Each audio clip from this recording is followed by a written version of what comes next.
Everybody's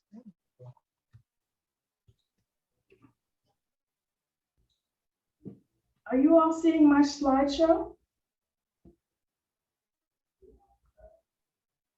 Thumbs up if you can see my slideshow.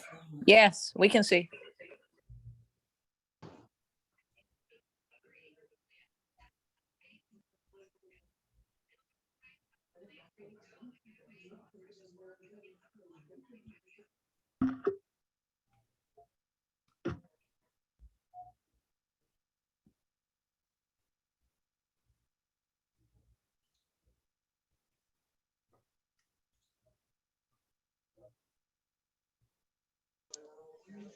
Okay, the 14 tax strategies that every business owner should know.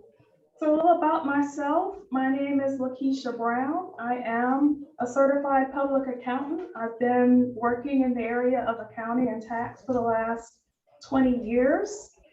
So I have lots of experience with many different types of industries. And I consider myself a teaching CPA. So I went ahead and got my master's degree in teaching from Texas Women's University. And I try to my clients as I go along. So I want to make sure my clients understand their financial statements, their balance sheet, their income statement, and how all of their key performance indicators help to inform their decisions. So I try to help my clients make informed decisions using their numbers. So you definitely want to know your numbers. A little about my firm. We do work with for-profit and nonprofit organizations. And the goal or the mission of my organization is to take the administrative burden off of my clients so that they can focus on the mission of their organization.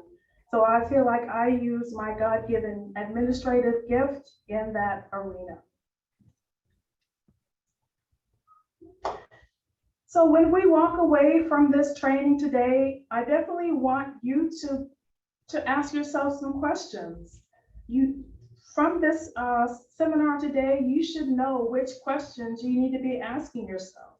You need to know what numbers you need to be looking at. And you need to know, most of all, what is the objective of tax planning? So the objective of tax planning is to decrease your net income. So you're going to plan. You're not going to wait until April 15th or April 18th to work with your advisor. This is something that you should be doing year-round. So you're going to plan, and you're going to make sure that your net income is as low as possible when you're dealing with the IRS. Now, this objective, you need to weigh this, because if you have investors or you have people that are looking at your bottom line, you need to weigh what's most important. What are my investors thinking? Or what do I have to pay to the tax man? So these are the things that you need to be going over with your business advisors and your accountant, your tax professional. So let's get right into it. Strategy number one, and this is the most important one, and we cannot skip this. Make sure you are recording all of your business expenses. So number one, you want to be sure that you have a bank account that is dedicated to your business and not to your personal expenses. You definitely do not want to commingle those two. So when you have your expenses commingled, then you can't tell what's a business expense and what's a personal expense. So the first thing you need to do is make sure that you have a separate bank account that is only dedicated to your business. Now, I know that some of you like spreadsheets. I'm not so keen on spreadsheets. With spreadsheets, you can make mistakes. I want to try to automate as much of this as possible. So most of my clients use QuickBooks Online. So the reason that I like QuickBooks Online is because everything is in the cloud. Your accountant can see what's going on as far as your books are concerned, and then you as the business owner can also see. So everybody's in the cloud, and you can work together to spear forward your business. So once you link your bank account to your accounting software, whatever that is, and tell you QuickBooks does have a fee involved. So it's about $35 to $40 a month to do QuickBooks Online. But I want to tell you there is another alternative. So if you have a business that's very simple, you don't have very many locations, you don't have very many classes and all of those types of things, you can use a free accounting software called Wave. My marketing and communications specialist should be on. Her name is Krista Bishop, and I'm going to have her write the website for Wave. It's completely free. Somebody write in the chat, I like free. I like free. So we all like free. Wave is a completely free accounting system. So if you want to get on that, it will work just fine if you are a simple business. So if you're in business 1 year, 2 years, and you're not very complex, you can definitely sign up for Wave. It's a cloud accounting software, just like QuickBooks Online, but it's for simple businesses. So there's no reason why you can't automate recording your business expenses. So every month you want to link those transactions that are coming from your bank account to your accounting software, and you want to just go in and categorize them each month. Figure out what's office supplies, what are you spending on marketing. All of those things are important because you need to know what's coming in and what's going out. Very important, you want to track all of your expenses. No excuses, right? So the next thing you need to do is make sure you have all of your documentation on file. So if, God forbid, someone or the tax man comes calling and wants to know, do you have receipts for these things? QuickBooks has a great app that you can use. You can just go in and you can take pictures of the receipts and upload them. So you want to make sure that not only do you have all of your expenses in line, but you also are keeping track of your receipts. So strategy number 1, everybody got that? Make sure you're recording all of your business expenses. Strategy number 2, capitalization of assets. Capitalization of assets. So the first thing I ask my students at Texas Christian University is, what is an asset? An asset is anything you buy that is going to be of benefit to you. So if you have an asset and your capitalization threshold, which means everything that comes in that you buy that's over a certain amount, you're going to capitalize, which means you're not going to expense it right away, but you're going to capitalize it and expense it over the life of the asset. So it's important what that capitalization threshold is. So you need to be working with your accountant, your tax professional, to make sure that for your business, your capitalization threshold is as high as possible, because you want to be expensing as many of those assets as you can. So capitalization threshold, very important, and is very vital in your tax liability. Remember, the objective of tax planning is to decrease your net income. So In order to do that, you remember your calculation, your formula for net income is your total revenue minus total expenses. So you want to maximize your total expenses on your tax return. So if you have a high capitalization threshold, you're going to be able to do that just fine. So strategy number 2, make sure you have a reasonable capitalization threshold. Strategy number 3, do we have anybody here who's from another state? Anybody from outside of Texas? Write it in the chat. Anybody here from outside of Texas?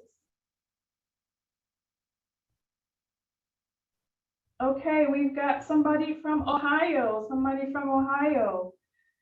So if you're thinking about moving and you own a small business, you want to choose a state that has no income tax.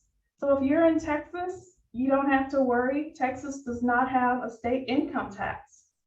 There are 7 states that have no personal income tax. There's Wyoming, Washington, Texas, South Dakota, Nevada, Florida, and Alaska. And you've probably also heard of folks incorporating in Delaware. Does anybody know why you want to incorporate in Delaware? So if you're a corporation and you're registered in Delaware, but you do not do business in that state, you do not pay corporate income taxes in Delaware. So, and also Delaware does not have a sales tax. It does not have an investment income tax, doesn't have an inheritance tax, and it doesn't have a personal property tax. So that's why you're hearing so many people wanting to incorporate in Delaware. But of course, you need to think about more than just taxes, right? You need to think about, will my business thrive in Texas? Will my business thrive in Alaska or Florida or any of these no personal income tax states? So of course, we need to think about more than taxes when we are thinking about strategy number 3, change your state. Strategy number 4, think about whether you are an accrual basis or a cash basis organization. So what is the difference? So if you're an accrual basis organization, that means that when you have an expense, you're going to expense it as it's incurred, whether or not you pay cash for it. And if you're an accrual basis organization and you're talking about revenue, you're going to record that revenue when it's earned, not necessarily when you receive the cash. So it's very important to distinguish whether you're going to be an accrual basis organization or a cash basis organization. So this is important because let's say, for example, at the end of the year, you want to buy insurance and the insurance is going to cover 2 years. So if you're a cash basis organization, you can just expense all of that insurance expense, that $2,000 or whatever it is, you can put it all in your 2022 income statement. So that decreases your net income and reduces your tax liability. But if you're an accrual basis organization, then you're going to only expense the part that has to do with 2022, and you're going to have to capitalize the rest or put it on the balance sheet as a prepaid asset. So very important. You need to figure out with your tax professional, are you a cash basis organization or are you an accrual basis organization? And how can that work for you as far as taxes go?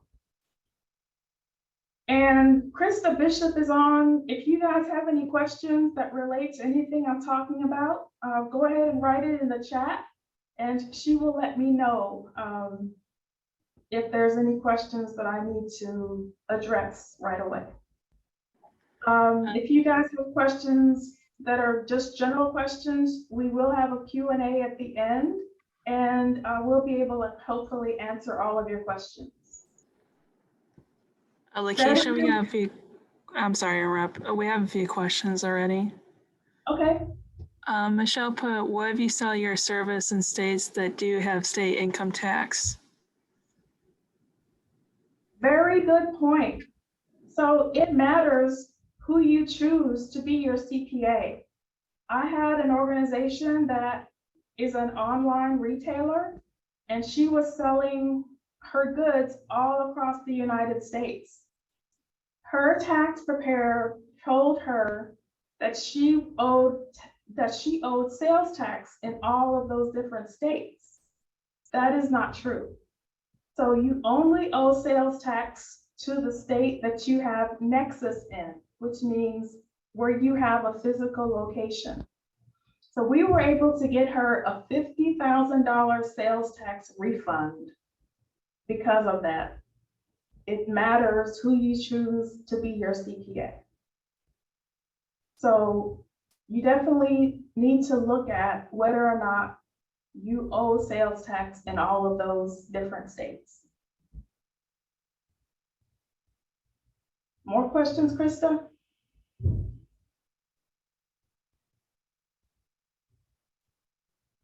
Krista, you're muted.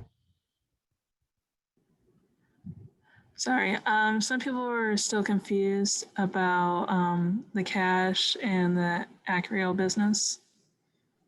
The accrual basis or the Accrual, yeah. So we're going to talk about that when we get into timing of expenses. So if they still don't understand, then we'll talk about it at the end. But it's very important. You need to figure out whether you're an accrued basis or a cash basis organization. And all that means is you account for things if you're a cash basis business, and most of you all that are going to have less than $1 million in revenue, you're going to be a cash basis organization.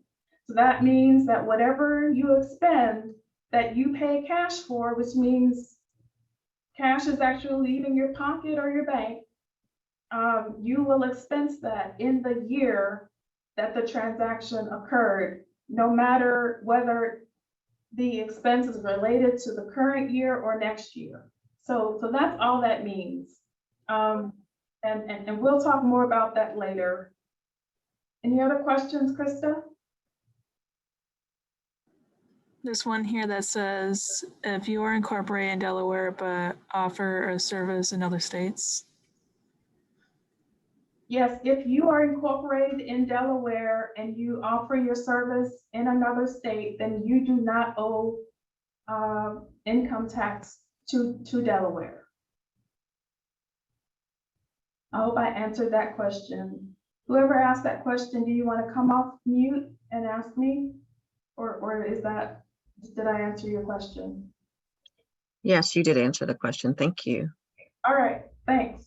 So strategy number 5, consider the political climate. Consider the political climate. So you want to be sure that, you know, this year we have a favorable political climate, but if you think next year taxes are going to go up, or maybe you think next year taxes are going to go down.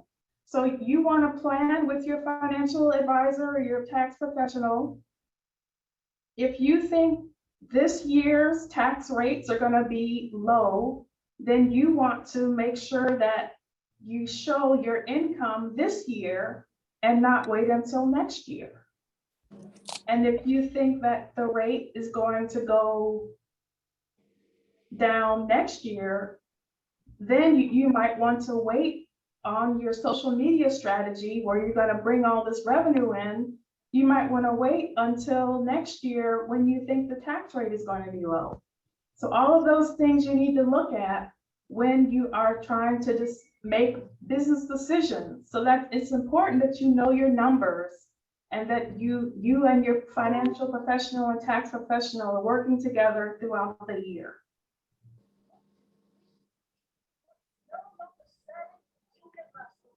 Number 6, timing of spending. This is what I was talking about.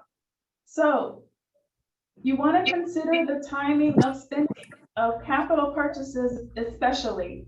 So if you have in mind that you're going to buy a car next year, a vehicle for your organization, and you wanted to take advantage of the political climate this year, meaning the tax rates are low this year, you want to go ahead and purchase that vehicle prior to the end of the year. And then with the Tax Cuts and Jobs Act, with either Section 179 or your bonus depreciation, you may be able to expense the entire asset in 1 year.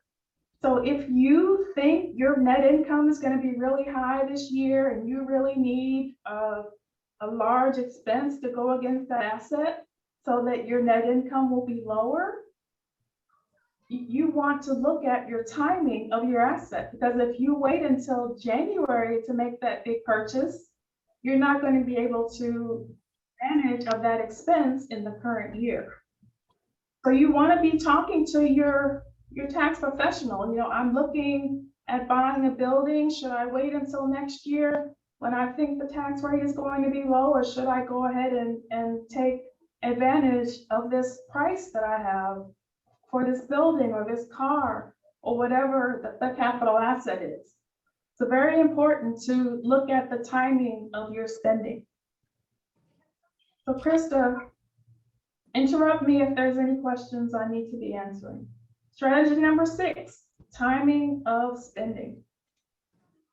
Strategy number 7, one of the great things, whether or not you like Trump or not, he did a great thing with the Tax Cuts and Jobs Act with this qualified business income deduction. So if you have a pass-through entity is if you're a sole proprietor and you do a Schedule C along with your 1040, you are going to be considered a pass-through entity. If you're a partnership, an S Corp, all of these things are going to be pass-through entities, which are going to be able to take advantage of the qualified business income deduction. So after all of that income is figured out, you're going to take 20% of that amount and you're just going to deduct it from your bottom line, and you're not going to have to pay taxes on it. So this is one of the great things that came out of the Tax Cuts and Jobs Act.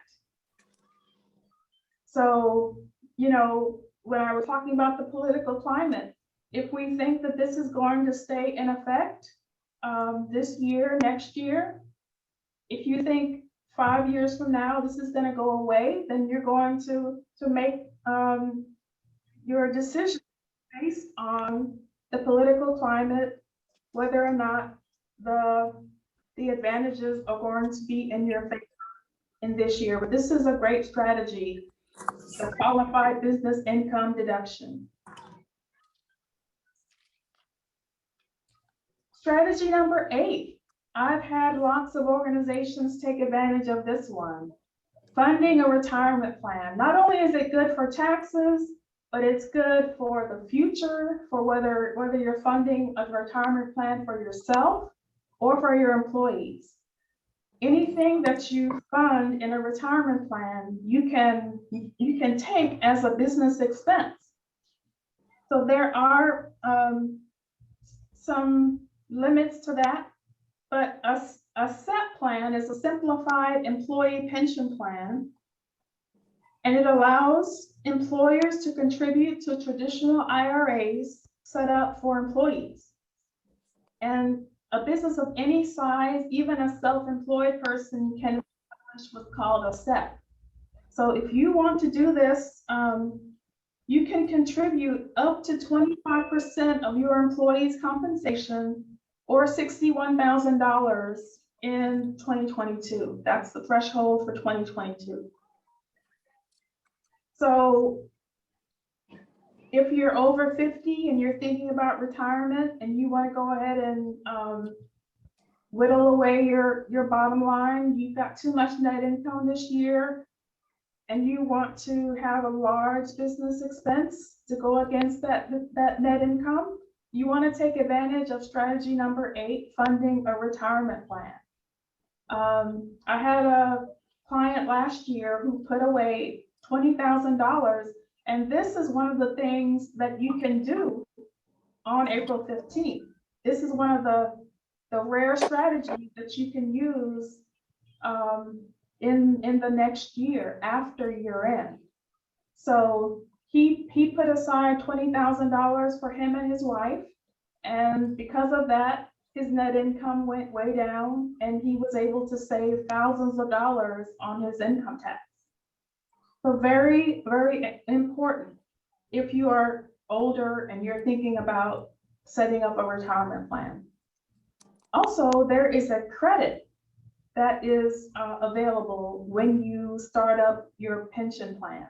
It's called the Small Employer Pension Plan Startup Credit.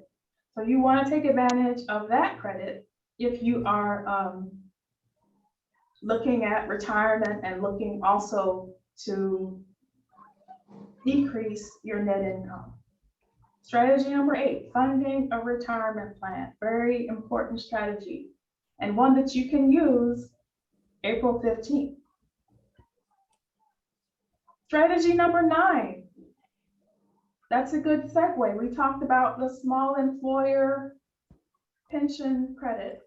Strategy number 9, you need to be taking advantages of all of the tax credits that are available to you.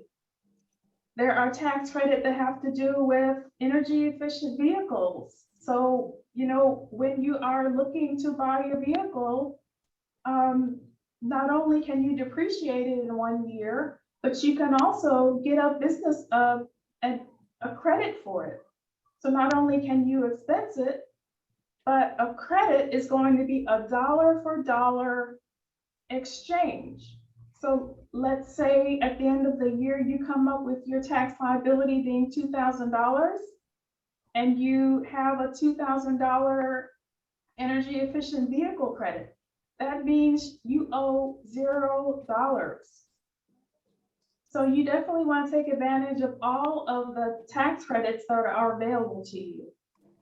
And Erica, let me know how I'm doing on time. Okay. I'm not even paying attention. Okay, so also, I'm yes, sorry. We had a question about, can you do a pass-through with the LLC? yes, it depends on the income tax structure of the LLC. So the LLC is a form of protection. It's a legal entity and not a tax entity. So you'll have to give me more information. Are you a sole proprietor doing a Schedule C, or are you a partnership, or are you a corporation? So the LLC is a legal entity and not a tax entity.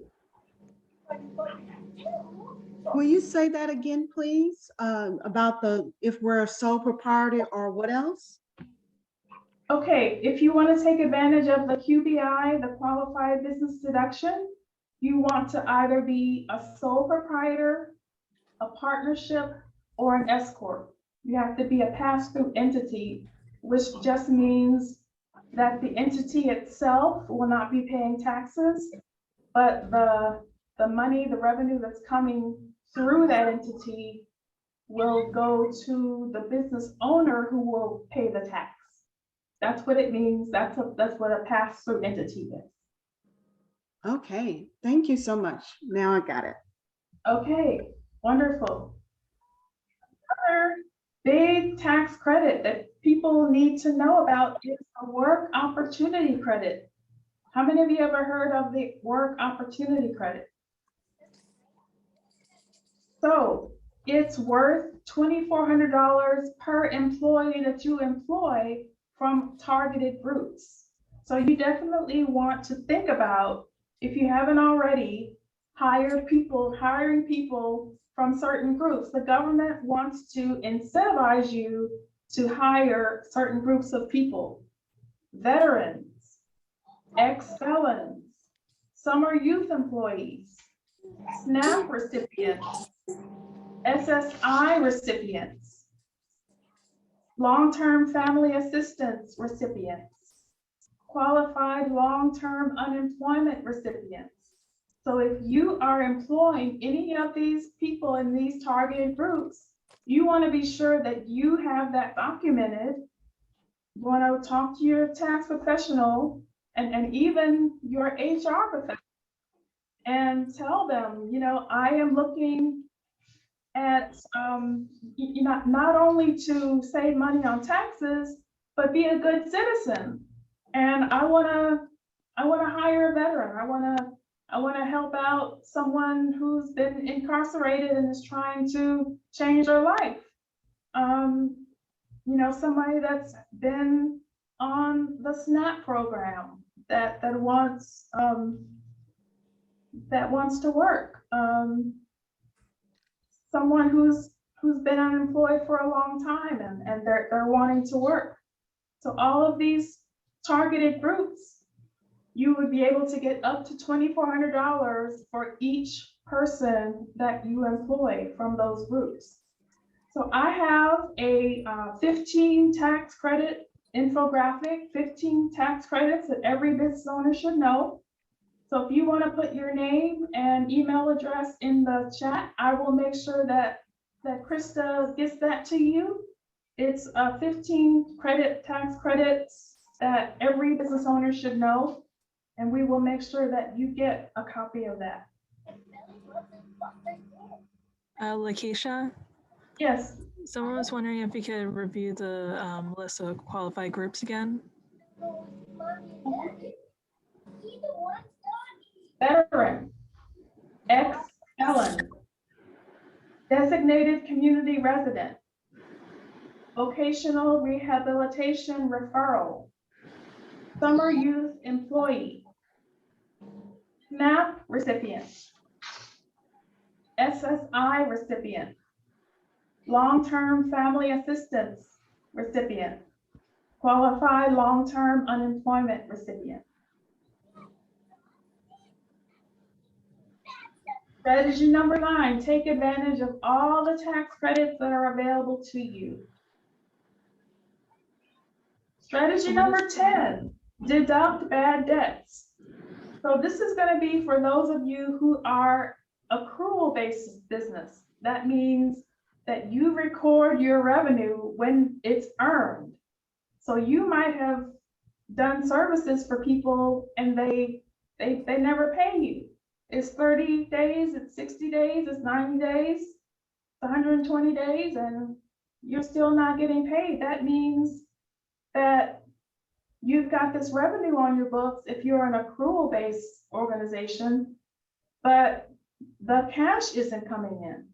So, on a quarterly basis, you need to be looking at that. You need to make sure that you are doing an assessment every quarter, every 6 months, that you figure out exactly how much of the money that's owed you consider a bad debt. And you want to write off as much of that as you can. You want to write off as many of those bad debts as you can justify.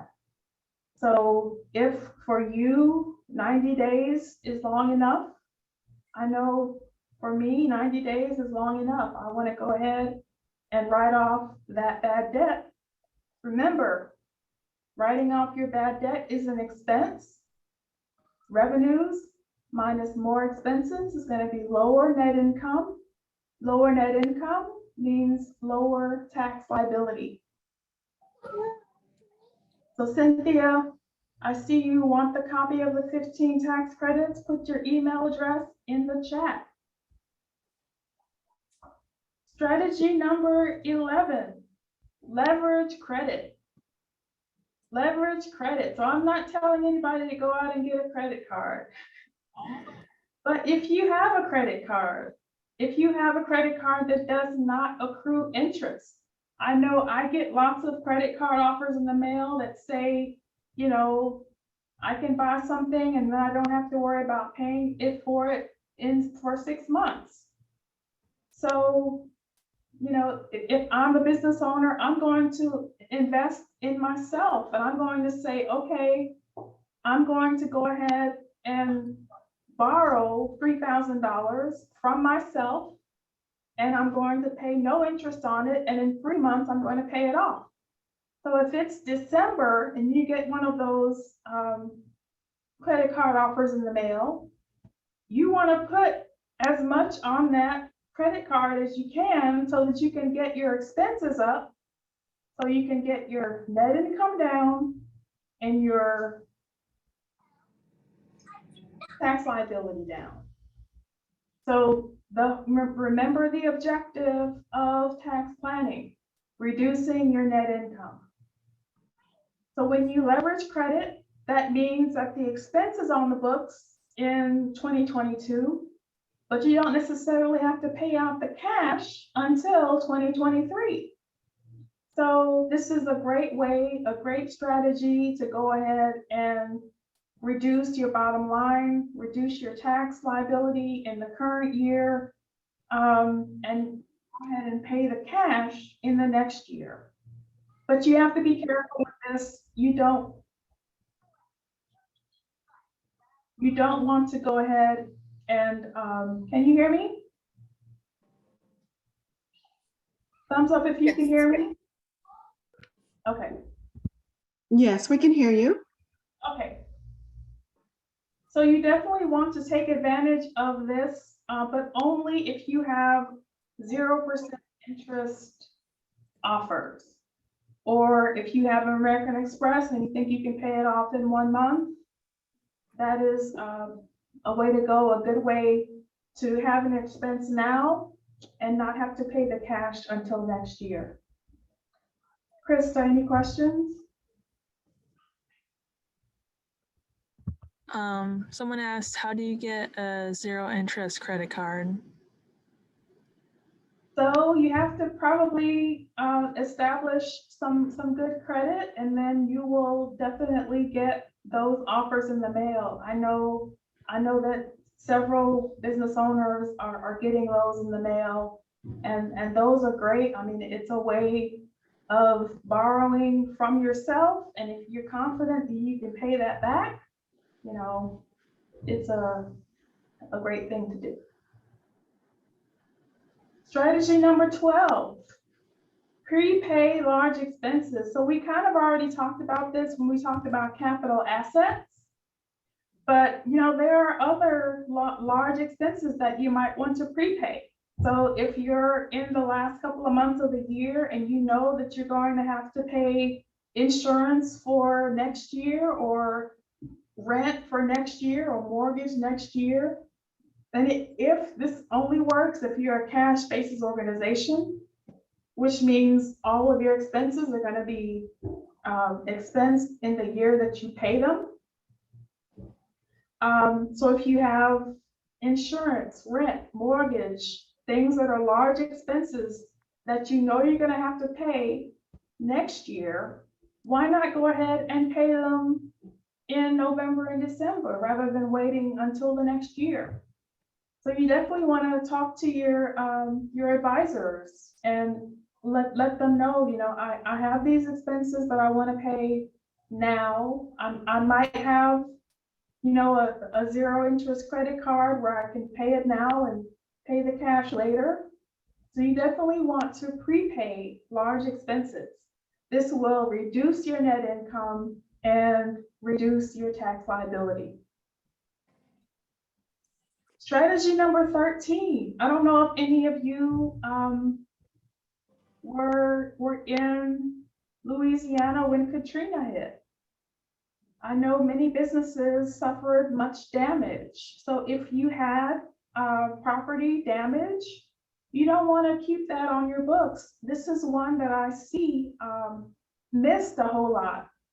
So when you have damaged property, or you have obsolete inventories, say you had a great idea and you thought that everybody was going to buy it, but they haven't bought it, and now you know, the expiration date has passed and you still have all this inventory. You wanna write off all those things. So if you have obsolete inventory or damaged property, that's an expense. You wanna go ahead and write those off of your books. That's going to be an expense, which is going to go against your revenue, reduce your net income, and reduce the amount you pay in taxes.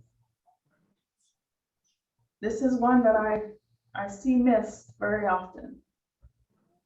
Strategy number 14 is my favorite.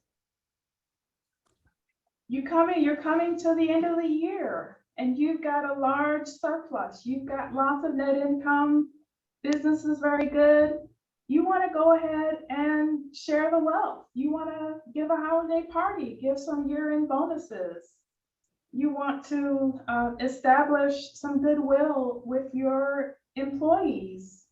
You want to go ahead and, I know that my mom used to work for a company where, you know, every year the size of the holiday party was based on how well the company did. So if the company did really well, they had a big shrimp bar. And if the company didn't do well, they didn't have that shrimp bar. But, you know, you want to give a holiday party or a year-end bonus in order to whittle down. Remember the objective. You want to decrease your net income and reduce your tax liability. So you want to, any bonuses that you give or any money that you spend for employee morale or any parties that you might have at the end of the year, you want to go ahead and expense those, get your net income down. So that is the 14 strategies that all business owners should know. Krista, do we have any questions? Someone asked, can you write off startup business expenses, website development, accounting, etc. as expense on your tax return?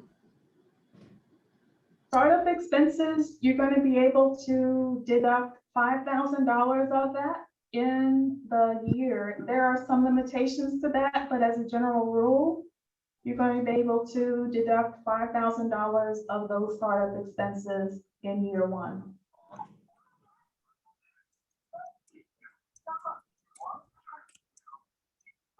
Any other questions, Krista? Not that I can see. All right, wonderful, wonderful. I have a question that I didn't put in the chat, but I'd like to ask if I can. Sure. Okay, one of them is, if I create a nonprofit as my business, will I be able to charge for services? I'm doing a health and wellness coaching business. Yes, so many people think that having a nonprofit means that you're not going to have any revenue, but there is something in the nonprofit world called UBIT, and all that means is that it's unrelated business income that you pay tax on, and that's not necessarily a bad thing. You want to go ahead and, especially if your nonprofit needs funding, you want to go ahead and have whatever revenue is available to that business, and then that revenue is going to fund your nonprofit's mission. I'm sorry, and you called it UBITs? UBIT, it just stands for unrelated business income tax. UBIT, UBIT. Okay, and then is that a benefit? Is it a benefit to do a nonprofit when you're doing a service-related business like health and wellness coaching? Is it better to do a nonprofit so that I can offer my services to those that may not be able to afford it? However, my whole benefit is to decrease my tax structure because I'm starting to enter my retirement years and I want to work for myself, but I I don't want to have more income coming in? Well, that depends on the mission of the organization. So the first thing that the IRS looks at when they look at a 501c3 application is, what is this company's mission? Who are they serving? The people that they're serving, are they paid? Who are the payors? Who are the stakeholders that are going to be paying for this service? So you definitely want to have a conversation with a tax professional about that. And then there may be some creative structures that you might be able to come up with, like some kind of a social enterprise organization, where you have one organization that is funding another organization, like a for-profit is funding another a nonprofit. And so you definitely want to look at the different tax structures that you might want to get. And I do work with nonprofits. I had a nonprofit that came to me with $300,000 in revenue, and we were able to do an audit. And through that audit, we do a deep dive of all of the different processes, and we were able to get them in shape to have the capacity the next year to receive $3 million worth of revenue. You know, when the pandemic hit and the government was just giving out money, that organization was in a position, because their books were in order and they had the capacity. They were able to move from a $300,000 revenue organization to a $3 million revenue organization. So if we are about to get to questions and answers, but I want to talk about first how to reach me. So here's my contact information, my phone number, my email address. If you want to email me, I'm offering the 15 business credits that every business owner should know. It's an infographic. It will talk about the work opportunity credit, the energy efficient credit, the low income housing credit, disabled access credit. So if you're having to build ramps or anything like that, and then there's the set plan startup cost credit. So if you haven't looked at funding your employees' retirement or funding your own retirement through a set plan, and you want to go ahead and start up a set plan, there is a credit for that. So I have a 15 business credits that every business owner should know. You can also reach me on Instagram at LV Brown CPA, on my LinkedIn page, Lakeisha V. Brown CPA, Facebook, LV Brown CPA, and on YouTube, LV Brown CPA. I do belong to the AICPA, the Texas Society of CPAs, and I am a certified woman-owned business. So my website, www.lvbrown.com. So you want to go to my website, you can sign up for my newsletter. I give out a monthly newsletter where I give lots of tips and tricks for saving on taxes and many other business ideas. You can email me to get a copy of this presentation, or I may be able to make the recording available to you. I believe we are recording this webinar. Or if you want to put your information in the chat, I can go ahead and send you this information. If you also want the 15 business credits that every small business owner should know and how you qualify, you can ask for that. Email me. I also have an infographic on the 25 business deductions that every small business owner should know. But before we get to questions and answers, I want to offer a drawing. So I have something here called the Success Bundle. It's a planner. It's a success planner. It has a space for you to write your yearly intentions and a theme word for the year, a vision statement, a vision wall, which is kind of like a vision board, quarterly intentions, monthly intentions, action plans, habit trackers. And I'm going to be giving this away. Here on the first page, there's an affirmation. It says, I am worthy of my dreams and my desires. Somebody put that in the chat. I am worthy of my dreams and my desires. I am worthy of my dreams and my desires. So I'm going to have, if you put your name and your email address in the chat, Krista is going to choose one person to get a copy of the Success Planner. It also comes with a element card and a pen.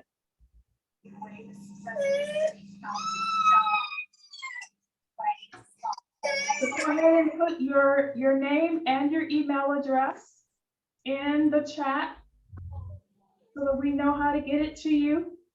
Your name and your email address. I am worthy of my dreams and desires. I see you writing it down. If you don't believe it, no one else will. I am worthy of my dreams and my desires. Go ahead and put your name and your email address in the chat. And we're going to do this drawing. Krista is going to choose. I'm not sure how she's going to do it, but up to Krista. Everybody put their name and email address in the chat.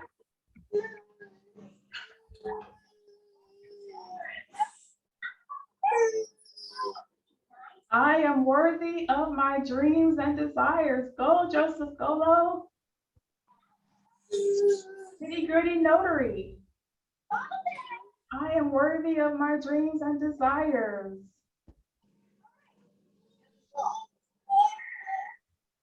So who's going to get a copy of the Success Planner?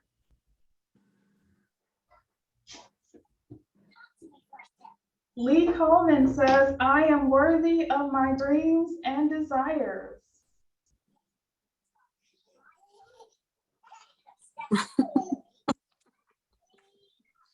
Happening.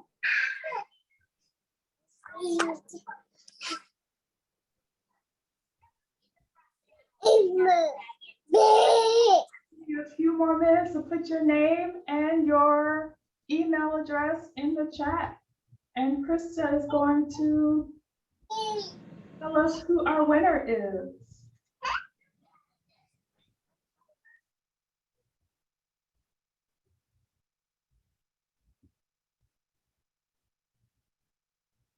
Krista, you're on mute. Who is our winner?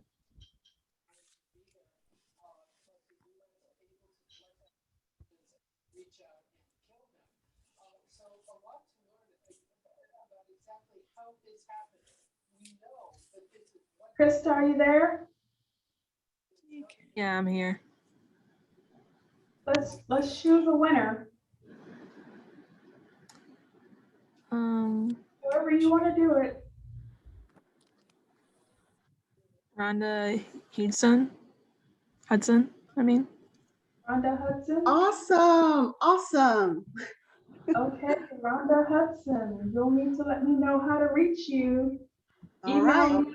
I will send you a copy of the Success Planner with the element card and the pen. Wonderful, wonderful. Thank you all for joining me today. I hope that this webinar was useful to you. I do have a special offer for today's seminar. So I know that many of you are aspiring entrepreneurs and you might be interested in a business plan. So I do offer a business plan package, a 6-month package It's normally $600. If you use the code Zan Homes for this month only, you can get 4 one-on-one sessions, access to professional business planning software, and customized homework. So you'll get to work with me for 6 months to come up with a professional business plan so that you can, what's the affirmation? I am worthy of my dreams and desires. You want to make this more than just a dream. You want to put some goals to it and go ahead and find out, is your idea a worthy idea? Will people pay for it? What is your strategy to build your business?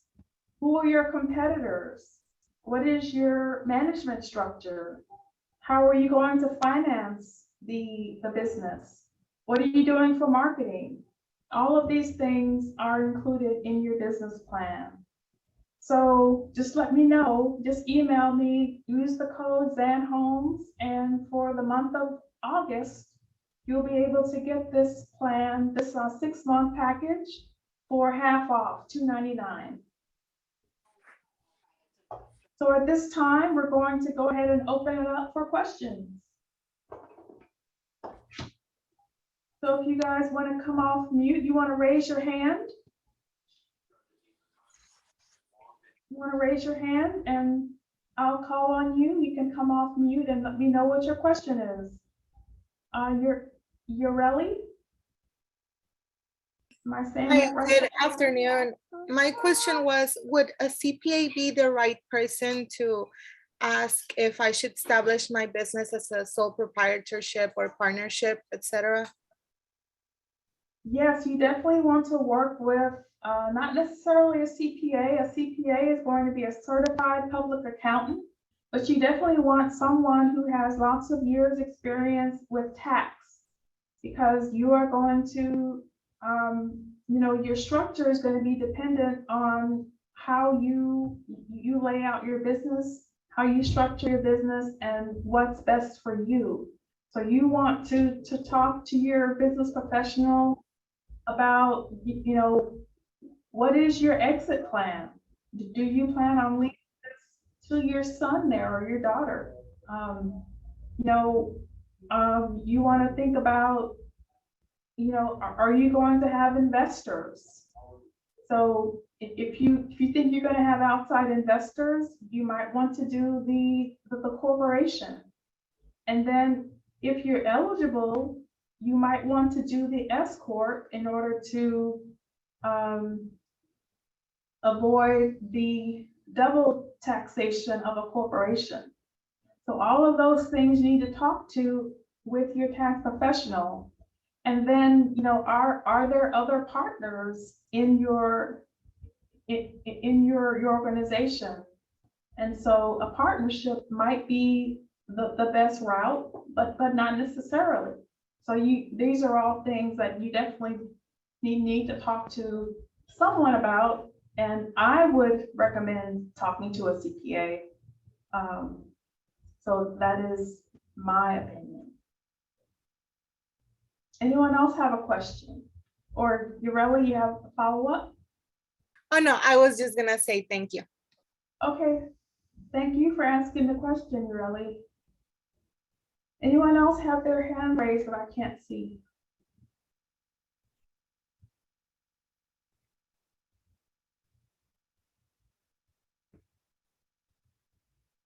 So Krista, do we have any more questions in the chat?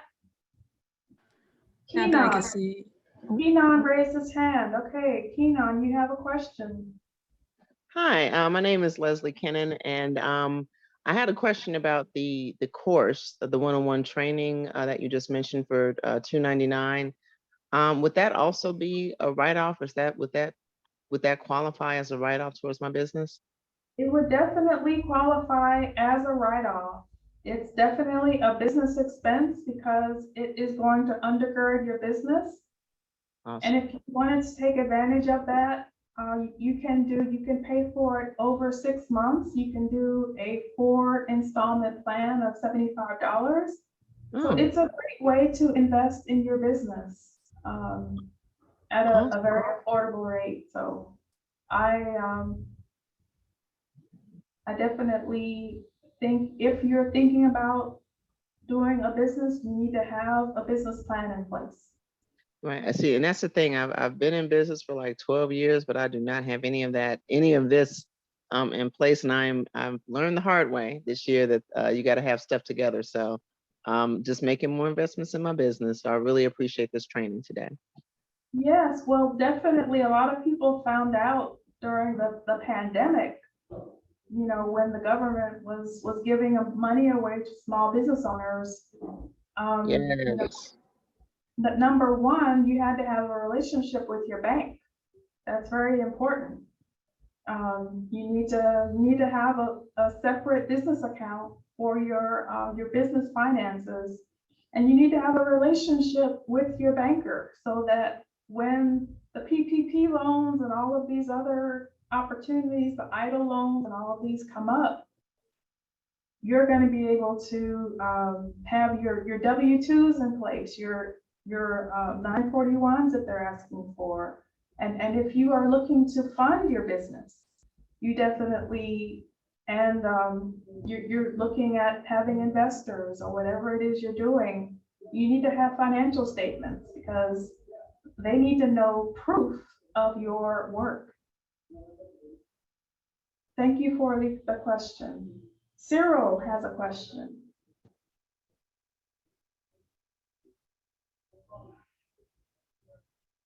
Cyril, you're on mute.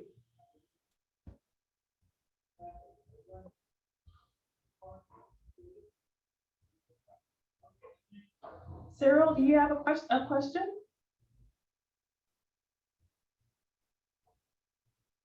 I think you're on mute. I can't hear you.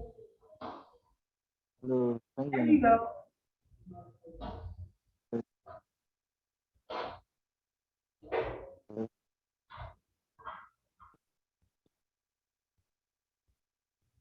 If you want to write your question in the chat, Cyril, we'll try to get it answered.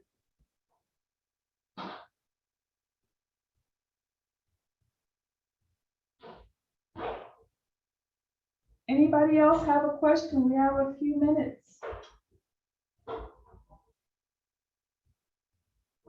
Well, I must have been very good if there's no questions. This is a complex topic, so it's not something you learn in one seminar. You definitely want to continue learning about budgets and finances and what is an asset. Are you a cash business? Are you an accrual business? What kind of structure is best for you? So if that's all the questions, I will turn it back over to Erica. Thank you for your hospitality today, Erica. Thank you, Lakeisha. We appreciate you coming on and sharing your knowledge with us. If there are no other questions, then this concludes the Lunch and Learn for today.